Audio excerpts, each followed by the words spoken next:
Nurse, 4 மணி நேரத்துக்கு ஒரு தடவை இவங்க உடல்நிலையை பத்தி எனக்கு ரிப்போர்ட் பண்ணுங்க. மைசூரிலிருந்து புறப்பட்ட சுற்றுலா பஸ் காரப்பாளையம் அருகே ஆற்றில் விழுந்து கோர விபத்துக்குள்ளாகியது. இதில் பயணம் செய்த 43 பயணிகளும் உயிரிழந்தனர்.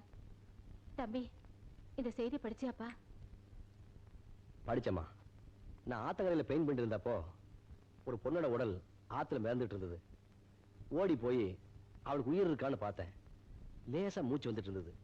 உடனே நம்ம நர்சிங் ஹோம்ல அட்மிட் பண்ணி அவளுக்கு ட்ரீட்மெண்ட் கொடுத்தேன். இப்போ அவ உயிருக்கு ஒன்றும் ஆபத்து இல்லை. அநேகமா இந்த பொண்ணு அந்த பஸ்ல வந்த பயணிகள்ல ஒருத்தியா இருப்பான்னு நினைக்கிறேன். ஏன் தம்பி, இத போலீஸ்க்கு சொல்ல வேண்டாம்? தற்சமே வேண்டாம். அவளுக்கு பூரணமா குணமாகட்டும், அதுக்கப்புறம் தெரிவிப்போம். ஆமா, அந்த பொண்ணுக்கு நினைவு வந்துருச்சா? இன்னும் நினைவு திரும்பல, கூடிய சீக்கிரம் வந்துடும்.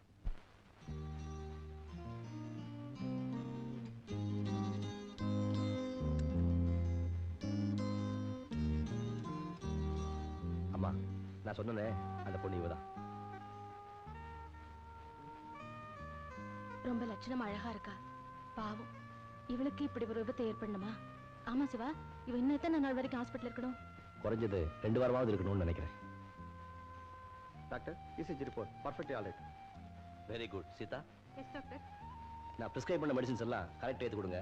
சேகர், எவ்ரி 1 hour அவன் பிபி செக்அப் பண்ணீங்க. Okay doctor. ஆமாப்பா, இவளுக்கு உறவுன்னு சொல்லிக்கிறதுக்கு யாருமே இல்லையா? சுயநினைவு வந்ததுக்கு அப்புறம் அவளுக்கு எடுத்தா தெரிஞ்சுக்கணும். அது வரைக்கும் அவன் ரெஸ்ட் எடுத்துக்கிட்டோம். வாங்க போ.